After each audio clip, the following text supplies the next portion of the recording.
I could keep repeating the phrase, do unto others as you would have them do unto you until I'm weary. But I can only learn to love my neighbor as myself if I learn to love God. And I can only love God if I learn to obey him. Mere Christianity. In today's video, we will show how Lewis's writings in the book Mere Christianity can bring you closer to God. Each passage speaks to an important part that should be reflected upon and analyzed in your own heart. And for that, you need to watch until the end of this video to understand God's plans in your life. First passage. I am trying to prevent anyone from saying the really foolish thing that people often say about him. I'm ready to accept Jesus as a great moral teacher, but I don't accept his claim to be God. That is the one thing we must not say.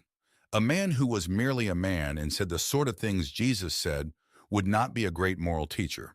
He would either be a lunatic on the level of the man who says he is a poached egg, or else he would be the devil of hell. You must make your choice. Either this man was and is the Son of God, or else a madman or something worse.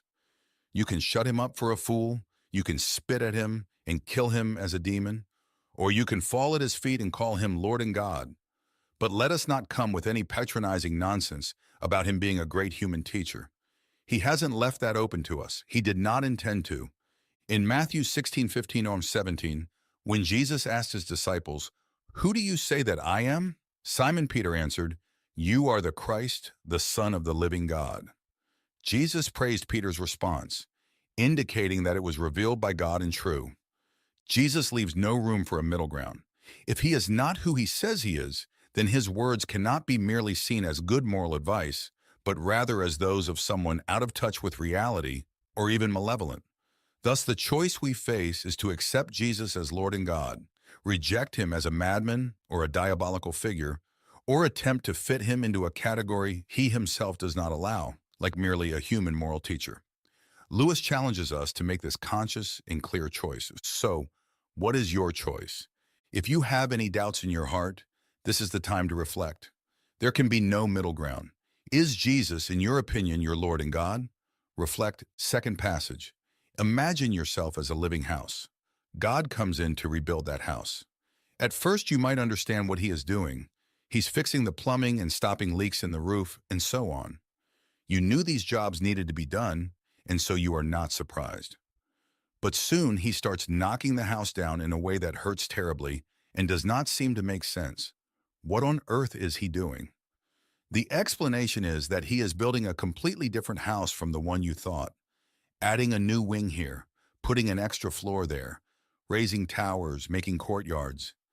You thought you were being made into a decent little house, but he is building a palace. He intends to come and live in it. Before we start the explanation, please leave a like and subscribe if you find it necessary, and share it with someone who needs this type of content. At first, we might understand some changes God makes, such as fixing obvious problems. But then God starts making deeper and more painful changes, which we cannot understand. It seems like he is destroying our house instead of fixing it. But the truth is that God has a greater plan for us. He is not just fixing an old house, he is building a palace. He wants to transform our lives into something far grander than we can imagine. Sometimes the changes he makes can be difficult to accept, but it's because he is taking us to a better place. A place where he himself wants to dwell. The idea is that God is not just fixing our superficial problems. He is transforming us into something truly glorious, something that reflects his own greatness. As we know, God made man in his own image and likeness in the beginning. However, when we went to earth, there are so many things that influence humans, it's amazing how we haven't been extinct by our own greed and selfishness. But we Christians are still his hope. For God is connected to us like to no other. One way or another, his love reaches us, whether in good times or bad. When we seek him and do his will, he will consequently intervene, fix what needs to be fixed, and then transform what was beautiful into something magnificent. Are you ready to change your entire life for God? This is perhaps the most important decision anyone can make, but also the hardest to maintain. We think it's just about handing it over to him and he will take care of the rest. But what if we don't take care of our character and maintain our faith? What happens? I'll ask again, are you ready to change your entire life for God? Let me know in the comments. Third passage. To be a Christian means to forgive the unforgivable because God has forgiven the unforgivable in you. Being a Christian is more than just believing in God. It's living according to the example He set for us. When God forgives us, He grants us a pardon we don't deserve. He shows us compassion and love despite our failures and mistakes. This means following that divine example. It means forgiving others, even when it seems impossible. It's about extending grace and mercy to those who have hurt us, just as God did for us.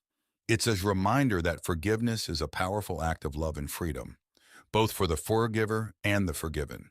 And this idea is fundamental to the practice of Christianity in daily life. Lewis once said, "If you want a religion to make you feel really comfortable, I certainly don't recommend Christianity. It's very easy to say you love God, that you believe in Him, that you have faith. The hard part is living under His will, being, truly, in His image and likeness. The world has shaped people as they are today. God left it up to us, with all our freedom, to want to return to Him in the way He created us, in truth, better than Him. Have you ever thought that this is how we wanted to be with our children? We want them to be better than we are or have ever been. We want them to triumph and succeed in life, to become great professionals in their respective fields. This is how God sees us. This feeling called love, it came from Him.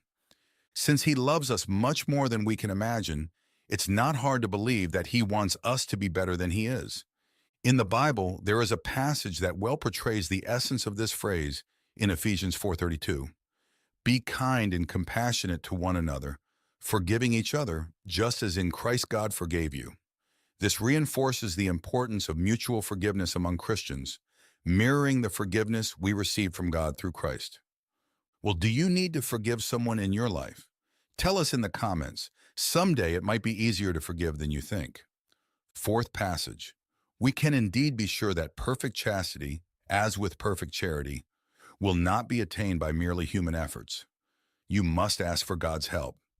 Even after you have done this, it may seem for a long time that no help or less help than you need is being given. It doesn't matter. After each failure, ask for forgiveness. Get up and try again. Very often, what God first helps us with is not the virtue itself, but just this power to keep trying again. Even if it seems difficult or that we're not progressing as quickly as we'd like, we must not give up. God gives us the power to always try again, even if the virtue itself seems far off.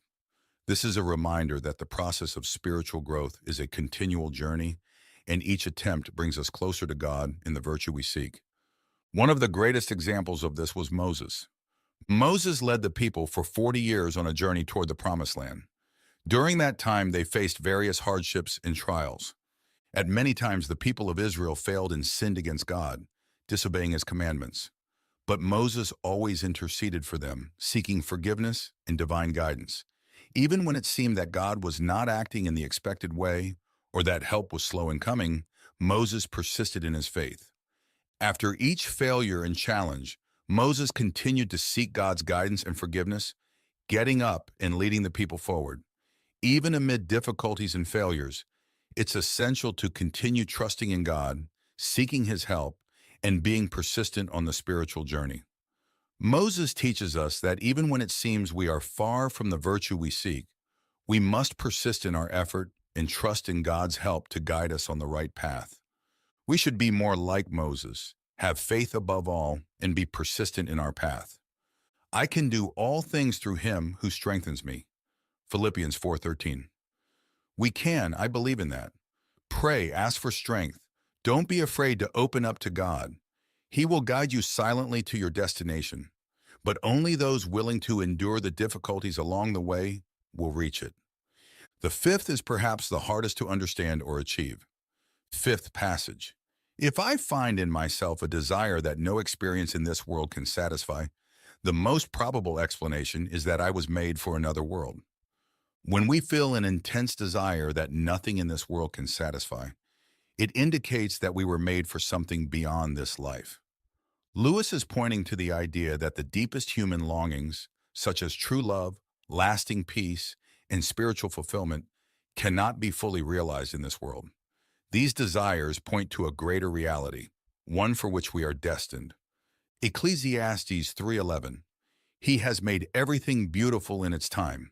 He has also set eternity in the human heart. Yet no one can fathom what God has done from beginning to end. Complements the idea that he is suggesting our soul yearns for something transcendent and eternal. It's a message that resonates with many, especially in moments of questioning and searching for a deeper purpose in life. Perhaps you have realized that your purpose on earth might be to help others become like you. By reaching this level of spirituality, we can finally cease to be slaves to worldly desires, and when our time comes, we will depart in peace.